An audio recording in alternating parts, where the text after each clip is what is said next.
தற்போதைய செய்தியை பார்த்து கொண்டிருக்கிறோம். பொங்கல் விழா இலவச வேட்டி சேலை திட்டம் தொடர்பாக பாமக நிறுவனர் ராமதாஸ் அறிக்கை ஒன்றை வெளியிட்டிருக்கிறார். அதில் ஏழை நெசவாளர்களுக்கு செய்யும் துரோகம் எனவும் அவர் குறிப்பிட்டிருக்கிறார். அவரது அறிக்கையில் இடம்பெற்றிருக்கக்கூடிய அம்சங்கள் குறித்த கூடுதல் விவரங்களோடு செய்தியாளர் ராஜேஷ் இணைப்பில் இருக்கிறார். வணக்கம் ராஜேஷ். பாமக நிறுவனர் ராமதாஸ் வெளியிட்ட அறிக்கையில் என்னென்ன விஷயங்களை குறிப்பிட்டிருக்கிறார்? முழு விவரம். வணக்கம். பாமக நிறுவனர் ராமதாஸ் அவர்கள் அறிக்கை ஒன்றை வெளியிட்டிருக்கிறார். அந்த அறிக்கையை அவர் குறிப்பிட்டிருக்கக்கூடிய விஷயம், இலவச வேட்டி சேலை விசைத்தறியாளர்களிடம் இருந்து மொத்தமாக வாங்கி ஏழை கைத்தறி மற்றும் நெசவாளர்களுக்கு துரோகம் இழைப்பதா என அவர் கேள்வி எழுப்பியிருக்கிறார்.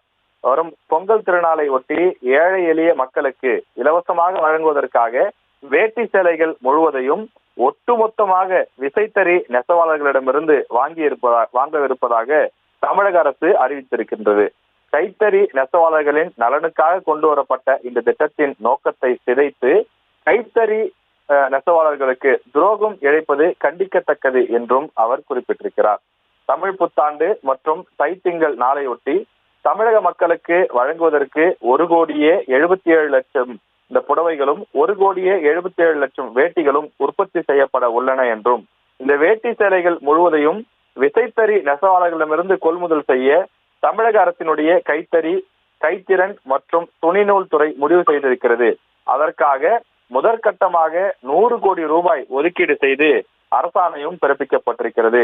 இந்த விவகாரத்தில் ஏழை, அதாவது இந்த கைத்தறி விசையை நம்பியிருக்கக்கூடியவர்கள் பாதிக்கப்படுவார்கள், நெசவாளர்கள் பாதிக்கப்படுவார்கள் என்றும் அவர் குறிப்பிட்டிருக்கிறார்.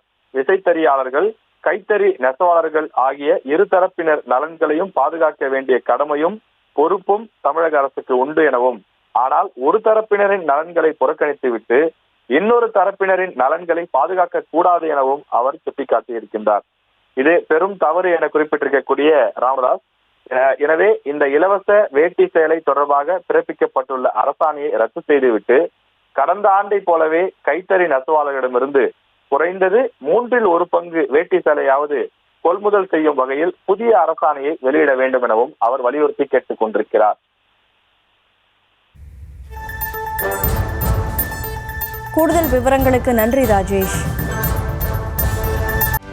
செய்திகளை உடனுக்குடனும் துல்லியமாகவும் தெரிந்து கொள்ள சப்ஸ்கிரைப் பண்ணுங்க.